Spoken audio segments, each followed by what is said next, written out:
በማድረስ ማለት ነው أخرجت للناس ولو تأمرون بالمعروف وتنهون عن المنكر وتؤمنون بالله فملكام متعزو كما تفهم تكلكلونا بالله متعاملون ሶስት መስፈርት አስቀመጠና ሶስቱ እስካሉ ድረስ ኸይረ ኡማ ናቸዋል ይሄ ከጎደለ ዝም ብሎ የነብዩ ኡመት ነው ማለት ብቻ ውጤታማ መሆን ይቻላል ብሎ አይታሰብም ስለዚህ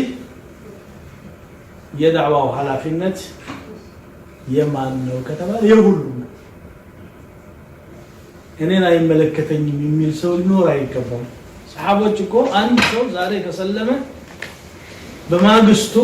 ሌሎችን ሰዎች እንዴት ወደ ዲን እስላም እንደሚያመጣ አስቦ ስራ ይሰራል አለብን እስቲ እንወቅና እንመን ይሄን ግዴታችንን ለመወጣትም የበኩላችንን ጥረት እናደርግ ሁሉም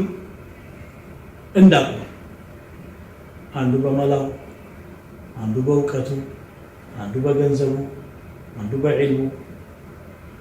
على الاقل ጭንቀት ኖሮት እንኳን ዱዓ ማለት ይሄን ነገር ለመስራት ነብዩ ሰለላሁ ዐለይሂ ወሰለም ምን አሉ ሳቸው ሰሃቦቻቸው ጋር ወደ غزوات ሲሄዱ ان بالمدينه لرجالا ما قطعتم واديا ولا سلكتم شعبا الا كانوا معكم شركوكم في الاجر حبسهم العذر